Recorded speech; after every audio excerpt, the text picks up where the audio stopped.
Hi hello ನಮಸ್ಕಾರ ಸ್ನೇಹಿತರೆ. ಇವತ್ತು ನನ್ನ ಅಕ್ಕನ ಮಕ್ಕಳಾದ 6 ವರ್ಷ ಮತ್ತು 9 ವರ್ಷದವಳು ಸೇರಿ ಹೇಳಿದಂಥ ರೆಸಿಪಿ ಏನು ಗೊತ್ತಾಯಿತು, ಪಪ್ಪಿ ಸಾಗು ಅಂತೆ. ಹೇಗೆ ಮಾಡ್ಬೇಕಂತ ನೋಡೋಣ.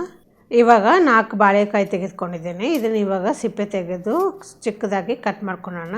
ಅವಳು ಯಾವ ಥರ ಹೇಳಿದಳೋ ನಾನು ಆ ಥರನೇ ರೆಸಿಪಿ ಮಾಡಿದ್ದೇನೆ. ಪೂರ್ತಿ ರೆಸಿಪಿ ನೋಡಿ ಇಷ್ಟ ಆದರೆ ಒಂದು ಲೈಕ್ ಕೂಡ ಮಾಡಿ. ಅವಳು ಭಾರಿ ಖುಷಿಯಾಗುತ್ತೆ.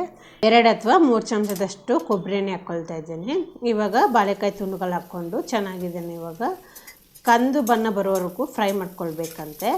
ನೀವು ಇದನ್ನು ಪನ್ನೀರ್ ಆದ್ರೂ ಈ ರೀತಿ ಫ್ರೈ ಮಾಡ್ಕೊಳ್ಬೇಕಂತೆ. ತರಕಾರಿಗಳಾದರೆ ಬೇಯಿಸ್ಕೊಂಡು ತೆಗೆದುಕೊಳ್ಬೇಕಂತೆ ಅಂತ ಹೇಳಿದ್ದಾಳೆ. ಬಾಳೆಕಾಯಿ ತುಂಡುಗಳು ಹಿಂಗೆ ಫ್ರೈ ಮಾಡಿ ತೆಗೆದುಕೊಳ್ಬೇಕಂತೆ. ಫ್ರೈ ಆದಮೇಲೆ ಇದನ್ನು ಇವಾಗ ನಾನು ಒಂದು ಪ್ಲೇಟಿಗೆ ತೆಗೆದುಕೊಂಡು ಇದೆಲ್ಲ ಆದಮೇಲೆ ಒಂದು ಮಸಾಲೆ ಮಾಡ್ಕೊಳ್ಳೋಣ. ಮಸಾಲೆಗೂ ಅಷ್ಟೇ ಅವಳು ಏನು ಹೇಳಿದ್ದಾಳೆ ಆ ಥರನೇ ಹೇಳಿದ್ದೀನಿ ನಾನು.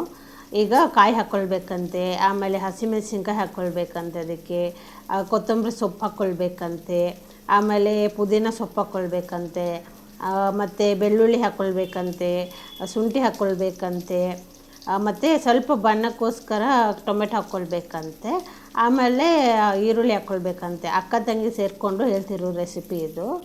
ಈಗ ಚಕ್ಕೆ ಹಾಕ್ಕೊಳ್ಬೇಕಂತೆ, ಸ್ಟಾರ್ ಹೂವು ಹಾಕ್ಕೊಳ್ಬೇಕಂತೆ, ಆಮೇಲೆ ಏಲಕ್ಕಿ ಹಾಕ್ಕೊಳ್ಬೇಕಂತೆ, ಲವಂಗ ಹಾಕ್ಕೊಳ್ಬೇಕಂತೆ, ಕಾಳುಮೆಣಸು ಹಾಕ್ಕೊಳ್ಬೇಕಂತೆ, ಒಂಚೂರು ಬೆಲ್ಲ ಕೂಡ ಹಾಕ್ಕೊಳ್ಬೇಕಂತೆ, ಹಾಗೆ ಜೀರಿಗೆ ಹಾಕ್ಕೊಳ್ಬೇಕಂತೆ, ಕೊತ್ತಂಬರಿ ಹಾಕ್ಕೊಳ್ಬೇಕಂತೆ. ಇವಾಗ ಇದನ್ನು ನುಣ್ಣಗೆ ರುಬ್ಬಿ ತೆಗೆದುಕೊಳ್ಬೇಕಂತೆ.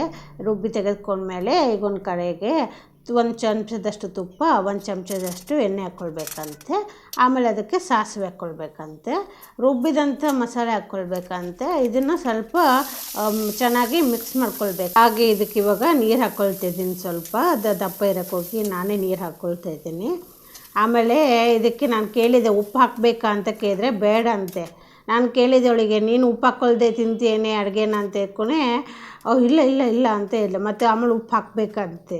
ಈಗ ಉಪ್ಪು ಹಾಕಿ ಚೆನ್ನಾಗಿ ಇದನ್ನು ಮಗ್ಚ್ಕೊಳ್ತಾ ಇದ್ದೀನಿ. ಸ್ವಲ್ಪ ಕುದಿ ಬರಬೇಕು, ಹಸಿ ವಾಸನೆ ಎಲ್ಲ ಹೋಗಬೇಕು.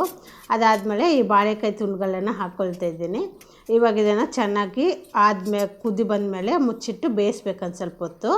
ಇವಾಗ ನೋಡಿ ಸ್ವಲ್ಪ ಇದು ಗಟ್ಟಿಯಾಗಿದೆ. ಈ ರೀತಿ ಆದರೆ ಸಾಕಂತೆ.